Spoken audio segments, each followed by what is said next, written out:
ಇವತ್ತು ನಾನು ಮಾತಾಡ್ತಿರೋ ವಿಷಯ ದಾವಣಗೆರೆಯ ಅಸಹಾಯಕ ಹೆಣ್ಮಗಳ ಮೇಲೆ ನಡೆದ ದೌರ್ಜನ್ಯದ ಬಗ್ಗೆ. ದಾವಣಗೆರೆ ಜಿಲ್ಲೆಯ ಚನ್ನಗಿರಿ ತಾಲೂಕಿನ ಬಸವಪಟ್ಟಣದಲ್ಲಿ ಮಹಿಳೆಯೊಬ್ಬಳ ಮೇಲೆ ಅತ್ಯಾಚಾರ ಎಸಗಿದ 10 ಜನ ಕೀಚಕರನ್ನು ಪೊಲೀಸ್ ಬಂಧಿಸಿದ್ದಾರೆ. ಪತಿ ಜೊತೆ ಜಗಳವಾಡಿ ತವರಿಗೆ ಹೊರಟಿದ್ದ 41 ವರ್ಷದ ಮಹಿಳೆಯನ್ನು ಪುಸಲಾಯಿಸಿದ ಗ್ಯಾಂಗ್ ಅಕ್ಕ ಸುಸ್ತಾಗ್ತಿದ್ಯಾ, ಕೂಲ್ ಡ್ರಿಂಕ್ಸ್ ಕುಡಿ ಅಂತ ಮದ್ಯ ಬೆರೆಸಿ ಪ್ರಜ್ಞೆ ತಪ್ಪಿಸಿದ್ದಾರೆ. ಬಳಿಕ ಸಮೀಪದ ತೋಟಕ್ಕೆ ಒತ್ತೊಯ್ದು ಇಡೀ ರಾತ್ರಿ ಜನ ಮೃಗಗಳಂತೆ ಕ್ರೌರ್ಯ ಎಸಗಿದ್ದಾರೆ. ಬಲಾತ್ಕಾರ ಮಾಡಿದ್ದಲ್ಲದೆ ಬೆತ್ತಲೆ ವಿಡಿಯೋ ಫೋಟೋಗಳನ್ನು ತೆಗೆದುಕೊಂಡು ವಿಕೃತ ಸಂತೋಷ ಪಟ್ಟಿದ್ರು. ಆದ್ರೆ ಫೋಟೋ ವಿಡಿಯೋ ವೈರಲ್ ಮಾಡಿಕೊಂಡು ರೇಪಿಸ್ಟ್ಗಳು ತಗಲಾಕೊಂಡಿದ್ದಾರೆ.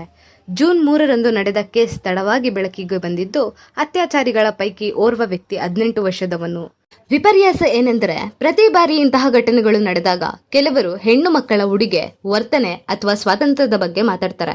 ಆದ್ರೆ 5 ವರ್ಷದ ಮಗು, ಶಾಲಾ ವಿದ್ಯಾರ್ಥಿನಿ, ಯುವತಿ, ತಾಯಿ, ವೃದ್ಧೆ ಇವರೆಲ್ಲರೂ ದೌರ್ಜನ್ಯಕ್ಕೆ ಒಳಗಾಗ್ತಿರುವಾಗ ತಪ್ಪು ನಿಜವಾಗಿ ಯಾರದು? ಹುಡುಗಿಯದ್ದು ಅಲ್ಲ, ಹೆಣ್ಣಿನದ್ದು ಅಲ್ಲ. ಹೆಣ್ಣನ್ನು ಗೌರವದಿಂದ ನೋಡಲು ಕಲಿಯದ ವಿಕೃತ ಮನಸ್ಸಿನವರ್ತು. ಇಂದಿಗೂ ಮನೆಯಿಂದ ಹೆಣ್ಮಕ್ಳು ಹೊರಗೆ ಹೋಗ್ಬೇಕಾದ್ರೆ ಜೋಪಾನ, ಹುಷಾರು ಎಂಬ ಎಚ್ಚರಿಕೆಗಳೇ ಹೆಚ್ಚು ಸಿಗ್ತಿವೆ. ಆದ್ರೆ ಗಂಡು ಮಕ್ಕಳಿಗೆ ಹೆಣ್ಣನ್ನು ಗೌರವಿಸೋ, ಅವಳ ಸುರಕ್ಷತೆಗೆ ನಿಲ್ಲೋ, ಯಾವುದೇ ಮಹಿಳೆಗೆ ತೊಂದರೆ ಕೊಡ್ಬೇಡ ಎಂಬ ಪಾಠವನ್ನು ನೀವು ಎಷ್ಟು ಬಾರಿ ಕಲಿಸಿದ್ದೀರಾ ಎಂಬ ಪ್ರಶ್ನೆ ನಮ್ಮ ಮುಂದೆ ಇದೆ. ದಾವಣಗೆರೆಯಂತಹ ಘಟನೆಗಳು ಇಂದು ಹೊಸದಲ್ಲ. ಪ್ರತಿದಿನ ದೇಶದ ಯಾವುದಾದರೂ ಒಂದು ಮೂಲೆಯಲ್ಲಿ ಮಹಿಳೆಯರ ಮೇಲೆ ಅತ್ಯಾಚಾರ, ಲೈಂಗಿಕ ದೌರ್ಜನ್ಯ, ಕಿರುಕುಳದ ಸುದ್ದಿಗಳು ಕೇಳ್ಬರ್ತಲೇ ಇವೆ. ಆದರೆ ಪ್ರತಿಯೊಂದು ಘಟನೆಯ ನಂತರವೂ ಸರ್ಕಾರ ಮತ್ತು ಆಡಳಿತದ ಪ್ರಕ್ರಿಯೆ ಒಂದೇ. ಕಠಿಣ ಕ್ರಮ ಕೈಗೊಳ್ತೇವೆ, ಆರೋಪಿಗಳನ್ನ ಬಂಧಿಸಿದ್ದೇವೆ, ತನಿಖೆ ನಡೀತಿದೆ. ಆದ್ರೆ ಪ್ರಶ್ನೆ ಏನಂದ್ರೆ, ನಿರ್ಭಯ ಪ್ರಕರಣದ ನಂತರ ಕಾನೂನುಗಳನ್ನು ಕಠಿಣಗೊಳಿಸಲಾಗಿದೆ ಎಂದು ಹೇಳಲಾಯಿತು.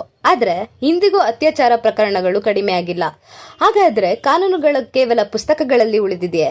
ಅಪರಾಧಿಗಳಿಗೆ ಕಾನೂನಿನ ಭಯವೇ ಇಲ್ಲದಂತಾಗಿದೆಯೇ? ಪ್ರತಿ ಘಟನೆಯ ಬಳಿಕ ಬಂಧನವಾಗ್ತಿದೆ. ಆದ್ರೆ ಎಷ್ಟು ಪ್ರಕರಣಗಳಿಗೆ ಶೀಘ್ರ ನ್ಯಾಯ ಸಿಕ್ಕಿದೆ? ಎಷ್ಟು ಆರೋಪಿಗಳಿಗೆ ಕಠಿಣ ಶಿಕ್ಷೆಯಾಗಿದೆ?